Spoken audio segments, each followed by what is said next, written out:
বিমানে বোমাতঙ্ক, মুম্বাই বিমানবন্দরে জরুরি অবতরণ। কুয়েত থেকে হায়দ্রাবাদগামী বিমানে মাঝ আকাশে বোমাতঙ্ক ছড়ায়।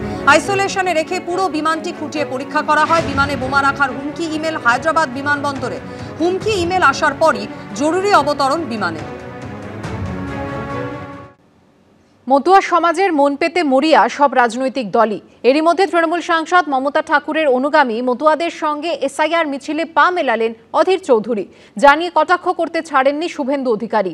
তিনি বলেন, ইন্ডি জোটের মিছিল না মতুয়া বাঁচানোর মিছিল মানুষ বুঝতে পারছে না।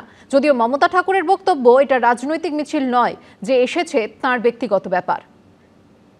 আমরা মমতা বালা ঠাকুরের সংগঠন। তাৎপর্যপূর্ণভাবে দেখা যাচ্ছে সেই মমতা ঠাকুরের অনুগামীদের মিছিলেই আজকে কংগ্রেস নেতা অধীর চৌধুরী হাঁটছেন। মতুয়া সমাজের জীবনে একটা ভয়ঙ্কর বিপদ নেমে আসছে এসআইআর এর কারণে। অথচ এই মতুয়া সমাজ তাদের ভোটে তৃণমূল জেতে, তাদের ভোটে বিজেপি জেতে। মতুয়া ভোট ব্যাংক নিয়ে তৃণমূল বিজেপির মধ্যে টানাটানি তুঙ্গে। নরেন্দ্র মোদী থেকে মমতা বন্দ্যোপাধ্যায় কেউই মতুয়া ভোট ব্যাংক হাতছাড়া করতে নারাজ। আর এই আবহেই তৃণমূলের রাজ্যসভার সাংসদ মমতা ঠাকুরের অনুগামীদের সঙ্গে এসআইআর নিয়ে মিছিলে পা মেলালেন অধীর চৌধুরী। নিঃশর্ত নাগরিকত্বের দাবিতে সোমবার কলেজ স্কোয়ার থেকে বিবাদীবাগে সিইও অফিস পর্যন্ত মিছিলের ডাক দেয় অল ইন্ডিয়া মতুয়া মহাসংঘ। মতুয়াদের পাশে থেকে সেই মিছিলে পা মেলান অধীর চৌধুরী।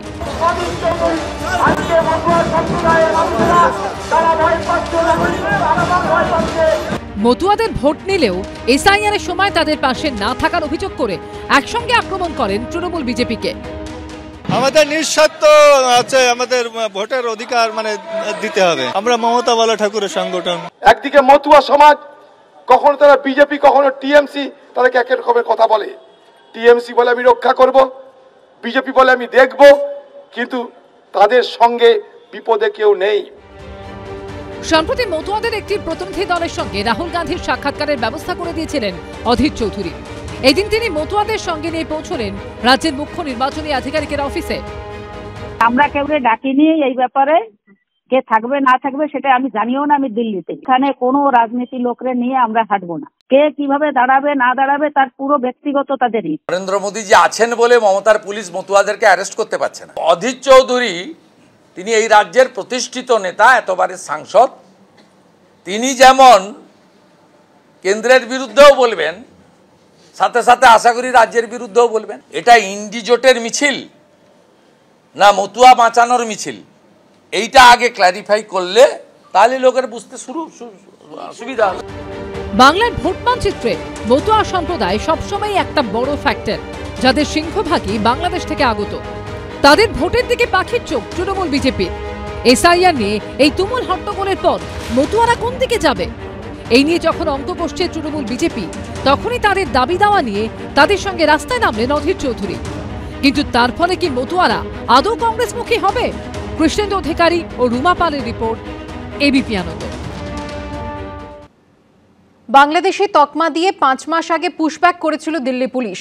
আইন আদালত পেরিয়ে দীর্ঘ সময় পর অবশেষে সোনালী বিবিদের জামিন দিল বাংলাদেশের আদালত।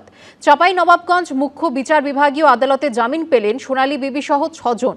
সকালে জামিন পাওয়ার পর সোমবার সন্ধে জেল মুক্তি হলো তাঁদের। আর এদিনই আবার সোনালী বিবিদেরকে দ্রুত দেশে ফিরিয়ে আনতে কেন্দ্রীয় সরকারকে নির্দেশ দিল সুপ্রিম কোর্ট। এখন প্রশ্ন হলো, শেষ অবধি সোনালীকে দেশে ফেরানো হবে কবে?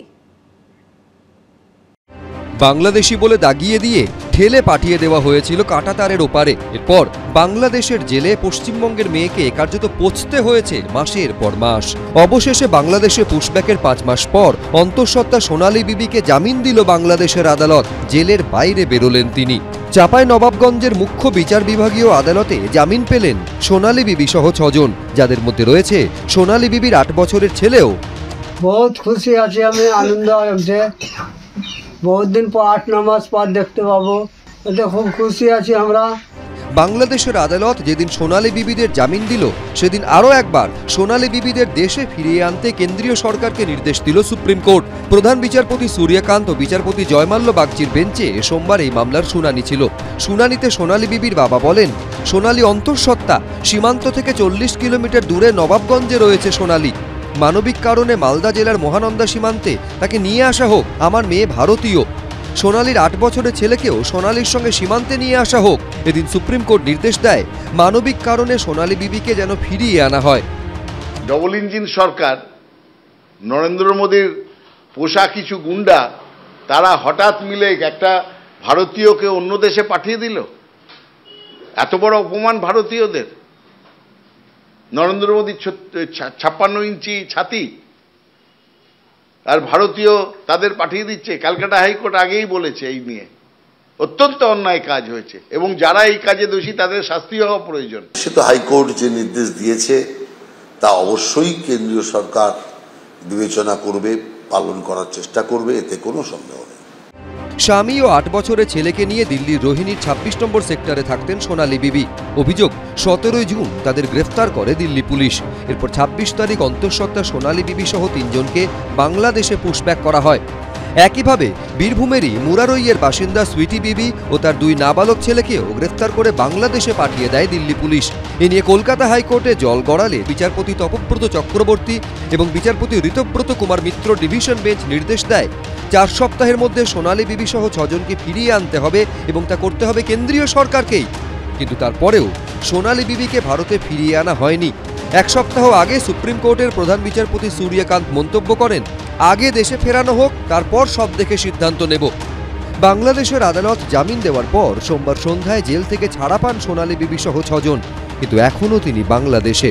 ভারতে ফেরানো হবে কবে? বিজেন্দ্র সিংহ, আশাবুল হোসেন, ভাস্কর Mukhopadhyay, ABP Ananda.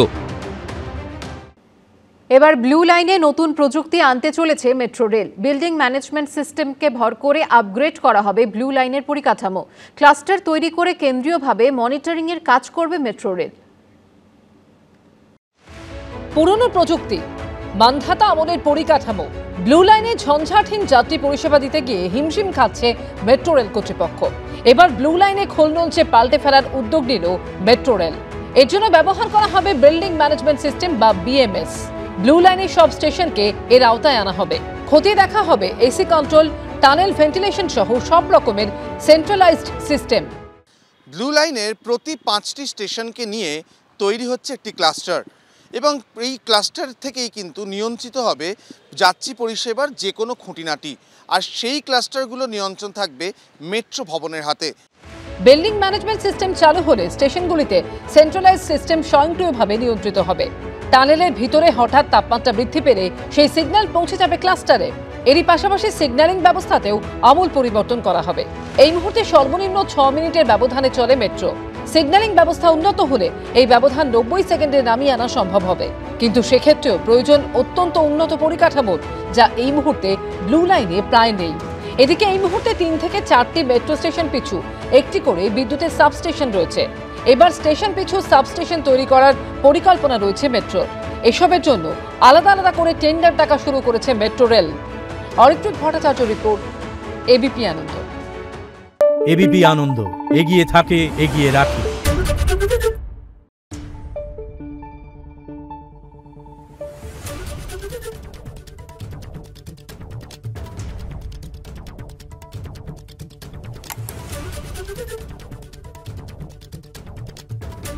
Thank you.